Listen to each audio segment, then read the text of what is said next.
রঘুনাথপুর তাপবিদ্যুৎ কেন্দ্র এলাকায় তৃণমূল শ্রমিক সংগঠনের কম্বল বিতরণ ঘিরে বিক্ষোভ অন্য গোষ্ঠীর।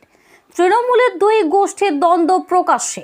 তৃণমূলের শ্রমিক সংগঠনের জেলা সভাপতি উজ্জ্বল কুমার ও তার সহকর্মীদেরকে ঘেরাও করে বিক্ষোভ ও গাড়ি ভাঙচুর।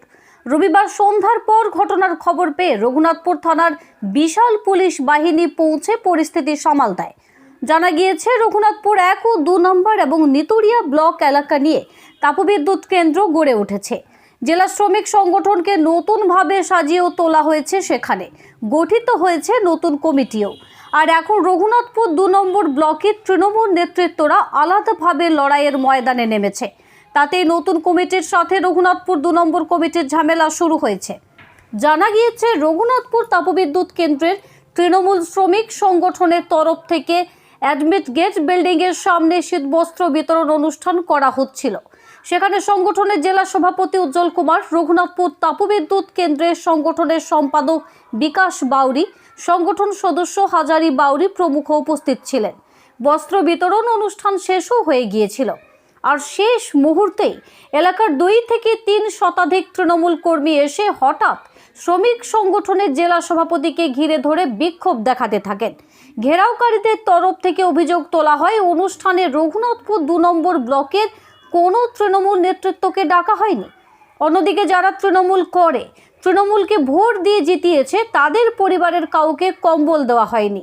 অথচ যারা বিজেপি সিপিএম করে, তাদের পরিবার কম্বল পেয়েছে। দুপক্ষের মধ্যে প্রবল বাক বিতণ্ডতার ও ঝামেলার মাঝে জেলা সভাপতির গাড়ির কাঁচে পাথর ছুঁড়ে ভেঙে দেয় বিক্ষুব্ধরা।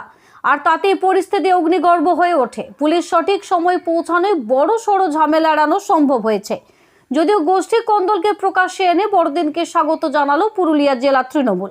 কটাক্ষ করতে ছাড়েনি বিরোধী শিবির বিজেপি।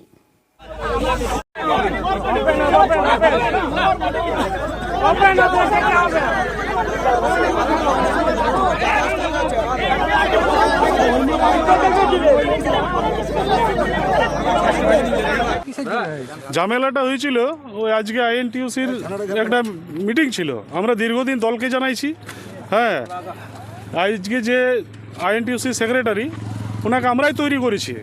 সমস্ত লোকাল মানে সমস্ত মানুষ ওকে তৈরি করে আজকে আমাদের এলাকার কোনো ছেলের কাজযুগ হচ্ছে নাই, এলাকার কোনো ছেলের কোনো কথা শুনছে না। বাইরে থেকে সব লিডারদেরকে নিয়ে উনি চলছে। আমাদের এলাকার কোনো কাজযুগ না হওয়াতে আমরা জেলা সভাপতির কাছে জানতে চাইছিলাম যে আমরা কি শুধু এই এলাকাতে ভোট করাবো, না আমাদের এলাকার বেকারদের কিছু সমস্যা সমাধান হবে। কিন্তু সভাপতি আমাদের সঙ্গে নামলেও না ঠিক মতো। এইটা নিয়ে আমাদের বলার জন্য আমরা সবাই আজকে লোকাল সমস্ত মানুষ আমরা দাঁড়াইছিলাম ওইখানে। কম্বল বিতরণকে কেন্দ্র করে ঝামেলা অনেকেই শোনা যাচ্ছে। না, কম্বল বিতরণ বলে কিছু নয়। আমরা প্রতি রবিবারে এখানে বসি আমাদের এই লোকাল সমস্ত মানুষকে নিয়ে, যে আমাদের এই সামনে এত বড় একটা প্ল্যান্ট, আমাদের লোকালদের কোনো কাজ হচ্ছে নাই। আমাদের যে আইএনটিইউসির এইখানে চলছে ইউনিয়ন, সেই ইউনিয়ন কোনো আমাদের কথা শুনছে নাই। এটাই আর কি, তাকে যাতে সরানো হয় সেই জন্যে আমরা। অভিযোগ কার বিরুদ্ধে? মূল অভিযোগ আমাদের বিকাশ বাউরি, যিনি এইখানকার চালাচ্ছে। আমাদের এইখানে আমরা ওয়াকে মানে ওয়ার সঙ্গে আমরা একই রকমভাবে তৈরি করে ওয়ার সঙ্গে সঙ্গ দিয়ে ওয়াকে তৈরি করেছি। তারপর আমাদের কোনো কথা শুনছে নাই, লোকালের কোনো কাজ হচ্ছে না। ও বাইরের থেকে লোকের কাছ থেকে পয়সাপাতি নিয়ে এখানে কাজ করছে, এই জন্যই আমাদের অভিযোগ।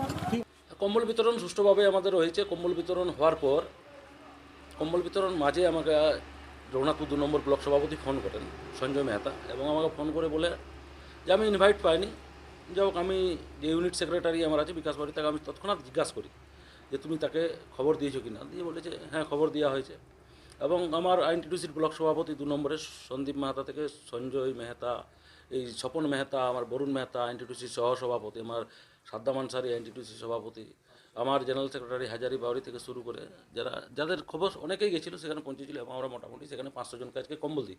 কম্বল বিতরণ হওয়ার পর রাস্তাতে অতর্কিতভাবে কিছু ব্যক্তি যারা দলের স্লোগান দিচ্ছিল, কিন্তু মানে তারা অতর্কিতভাবে এবং করে আমার গাড়ি আটকায় তারা একটা বিক্ষোভ দেখায় যে তাদেরকে ডাকা হয়নি কেন। আমি বিষয়টা তাদেরকে বলেছি যে তোমাদের কোনো কমপ্লেন থাকে কারো বিরুদ্ধে, তাহলে তোমরা অফিসে গিয়ে সেটা লিখিতভাবে জানাবে, আমরা জেলা নেতৃত্ব বসে সেটা সমস্যার সমাধান করব।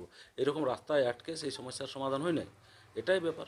আপনার গাড়ি দেখলে ভাঙচুর করা হয়েছে, একে অতর্কিতভাবে কিছু মধ্য অবস্থায় ছিল, হ্যাঁ, তারা সেগুলো আমি তো দেখিনি কোনোদিন তারা মানে দলের সাথে, কিন্তু যেহেতু আমাকে একবার ব্লক সভাপতি ফোন করেছিলেন, তার রেকর্ড আমার আছে, মানে ফোন করেছিলেন যে টাইমে, সেই টাইমে তিনি বলেছিলেন যে এখানে ঝামেলা হবে, আমরাকে ডাকেনি কেন, এই ব্যাপার নিয়ে, যেহেতু মাদারের ব্যাপার সেটা।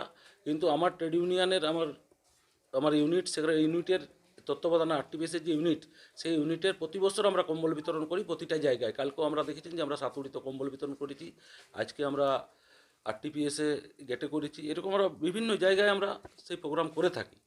এবং সেটা আইএনটিটিউসির ব্যানারে, যেহেতু আমার আইএনটিটিউসির ব্লক সভাপতি থেকে শুরু করে সকলেই উপস্থিত ছিলেন। এবং সঞ্জয় মেহতা উনি দাবি করেন যে আমাকে ডাকা হয়নি ব্লক সভাপতিকে, সেটা আমি তৎক্ষণাৎ বিকাশ বাউরি যিনি জেনারেল সেক্রেটারি আছেন তাকে আমি বলেছি। কোনো পদক্ষেপ নিচ্ছেন এর বিরুদ্ধে? আমি জেলাকে জানাবো, জেলা পার্টিকে জানাবো, জেলা সভাপতি যিনি আছেন আমাদের মাননীয় সোমেন বেলতুরিয়া, তাকে বিষয়টা জানাবো। পরবর্তী পদক্ষেপ যেটা হবে হবে। এরকম দল তো এটা অ্যাকসেপ্ট করবে না, কারণ একটা দল আমরা সবাই এক পরিবারের মধ্যে আছে, ঠিক আছে, কারো ভুল বুঝাবুঝি হতে পারে, কোথাও কোনো কিছু সমস্যা হতে পারে, তার জন্য আমাদের দলীয় কার্যালয় রয়েছে, দলীয় পার্টি অফিস রয়েছে, সেখানে গিয়ে তারা আলোচনা করুক, লিখিত কমপ্লেন জানাক, সত্যতা যাচাই করা হবে, যদি কারো বিরুদ্ধে কোনো অভিযোগ থাকে সত্যতা প্রমাণিত হয় তৎক্ষণাৎ তার ব্যবস্থা নেওয়া হবে। কিন্তু এটা কাম্য নয় যে কেউ অতর্কিতভাবে বিরোধীদেরও চক্রান্ত হতে পারে এরকম, যে কোথাও সঞ্জয় মেহতার ফোনের পরিচয় কি ঘটনা? নিশ্চয় উনি বলেছেন যে এখানে ঝামেলা হবে, উনি বলেছেন আমাকে ফোনে। কোনো নতুন বিষয় নেই তৃণমূলের গোষ্ঠীদ্বন্দ্ব। খবর করার মতো তখন হবে কি অনুষ্ঠান হলো, কোনো লড়াই ঝগড়া হলো নাই, ভালোভাবে পার হয়ে গেল, সেটা খবর করবেন। কি তৃণমূলের কি সভা হয়েছে কিংবা অনুষ্ঠান হয়েছে, সেখানে কোনো ঝামেলা হয়নি, এটা খবর করা। আর ঝামেলা হওয়াটা তো স্বাভাবিক আছে, এটা খবর হওয়ার করার কী আছে, এটা তো হয় ওদের মধ্যে। সে কারখানার বাইরে কম্বল বিতরণ কোনো সমাজসেবার প্রতীক নেই, সেটা সেখানে লুট সেবার প্রতীক আছে। কি সেখানে কম্বল বিতরণ করে কে সেখানে আধিপত্য করবে এবং কে সেখানে কাটমানি খাবে এবং কারখানার যে আছে শ্রমিকদের কাছে টাকা লুট করবে, ওখানে ঠিকাদার কাছে টাকা লুট করবে। আর এই লড়াইয়ে দুপক্ষে লড়াই করেছে, স্বাভাবিক জিনিস আছে, কাটমানি লড়াই তো করবে, তৃণমূলের তো এটাই সংস্কৃতি, সেটাই লড়াই করেছে। তাদের শ্রমিক নেতার গাড়ির কাজ ভাঙচুর হয়েছে, স্বাভাবিক কথা আছে, লড়াই ঝগড়ার মধ্যে কিছু ভাঙচুর হবে, তাতে কি আছে। নির্লজ্জ সংগঠন, নির্লজ্জ সরকার, লুটমানি কাটমানির সরকার, লুটমানি কাটমানির সংগঠন। যাও শেখাবে উপরে, সেই শিখবে নিচে। যেটা তারা শিখিয়েছে সেটাই নিচের লোক শিখেছে, আর যে শেখার পর যা করণীয় সেটাই করছে। আশ্চর্য কিছু নাই, কিছুদিন আরও এরা এই ধরনের বাঁদরবাট করবে, তারপরে এরা এখান থেকে বিদায়ী হবে, তারপরে পশ্চিমবাংলায় একটা সুস্থ সমাজ, সুশাসন আসবে।